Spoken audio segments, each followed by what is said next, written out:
Bismillahirrahmanirrahim. Assalamualaikum warahmatullahi wabarakatuh.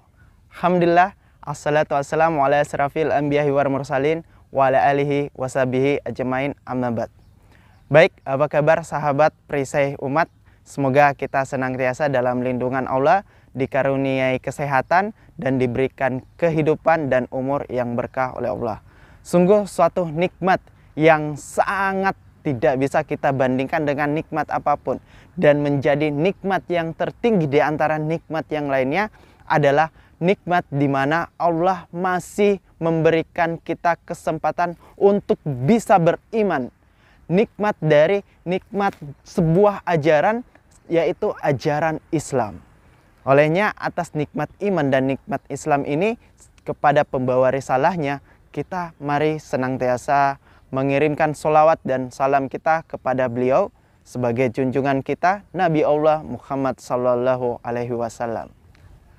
Baik, hari ini kita akan membahas tentang persepsi kita atau pemahaman kita terhadap akidah yang benar. Nah, ini sangat penting karena akidah akan menjadi pondasi untuk seluruh apapun yang nantinya akan kita lakukan. Bahkan visi dan misi kita yang jangka panjang, kalau ingin punya visi tentang surga, membahas tentang surga berarti harus membahas tentang akidah. Nah, tentu pertanyaannya, setiap agama memiliki surga dan neraka, tapi surganya siapa yang benar? Karena tidak mungkin ada satu identitas dalam satu waktu yang sama, prinsip logika. Maka penting bagi kita untuk memahamkan dengan benar bagaimana akidah itu. Secara bahasa, akidah adalah sebuah kepercayaan.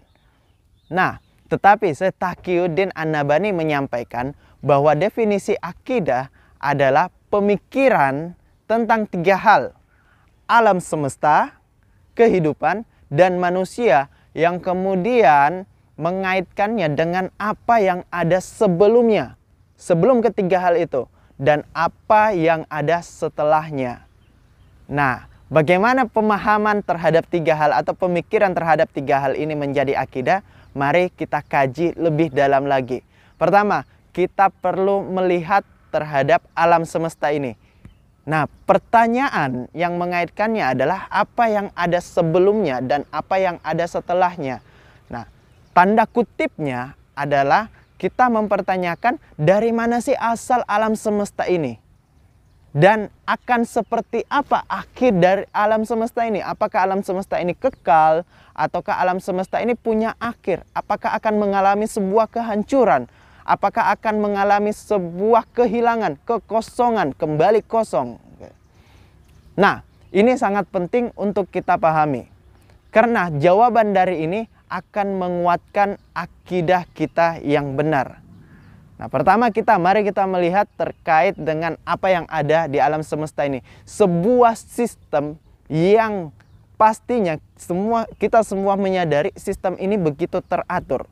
Mari kita melihat terhadap prinsip keilmuan yang begitu banyak di alam semesta ini. Kita tahu dengan listrik. Nah, bagaimana listrik ditemukan?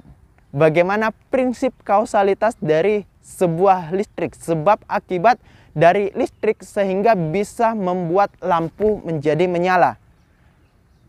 Nah, listrik adalah sebuah penemuan ilmu pengetahuan yang ditemukan di abad pertengahan. Sehingga dari penemuan listrik ini pun menyadarkan kepada kita bahwa manusia tidak dapat membuat atau menciptakan suatu proses.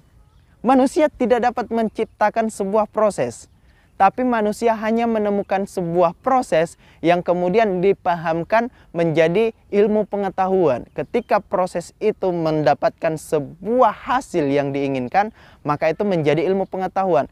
Tapi proses itu apakah sudah ada dari sebelumnya atau memang baru diciptakan saat ini? Tentu yang kita pahami bahwa proses itu sudah ada sejak dulu. Dan satu hal yang lebih menakjubkan lagi, proses ini tidak pernah keluar dari koridornya, dari jalurnya. Sebab ketika misalnya ingin menciptakan atau ingin membuat listrik, ingin menyalakan lampu dengan prinsip kausalitas atau sebab akibat atau sunnatullahnya listrik, maka kita akan menemukan satu kesalahan kecil saja dari menginstalasi listrik, maka akan menimbulkan sebuah ledakan dan akan gagallah tujuan kita untuk bisa membuat lampu itu menyala melalui jalur listrik itu. Satu kesalahan saja. Misalnya dalam prinsip ketemunya plus dan minus dalam keilmuan listrik, maka akan menimbulkan ledakan, akan menimbulkan kegagalan. Itu tandanya apa? Bahkan ilmu pengetahuan pun memiliki batasan-batasan yang dia tidak bisa keluar dari jalur itu. Kita baru membahas terkait dengan apa yang ada di alam semesta ini, sistem di alam semesta ini. Dan kita sudah menemukan titik lemah dan batasannya alam semesta dari ilmu pengetahuan. Ilmu pengetahuan sudah punya prinsipnya dan tidak bisa keluar dari jalurnya. Yang dalam artian apa? Ilmu pengetahuan yang tersebar di seluruh alam semesta ini pasti ada yang mengaturnya. Benar? Pasti ada yang membatasinya. Benar? Nah, seperti itulah ketika kita meyakini pasti ada yang mengaturnya, pasti ada yang membatasinya, maka siapa yang mengaturnya? Siapa yang membatasinya? Karena tidak mungkin sesuatu yang teratur terciptakan begitu saja. Terciptakan dari ketidakteraturan, terciptakan dengan tidak sengaja. Tidak mungkin sesuatu yang punya bentuk tidak ada yang membentuknya.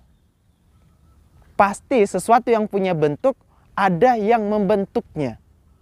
Nah, seperti itulah pemahaman kita yang benar. Sehingga pemahaman terhadap alam semesta ini akan mengantarkan kita kepada pemahaman bahwa wajibul wujudnya ada yang mengatur alam semesta ini.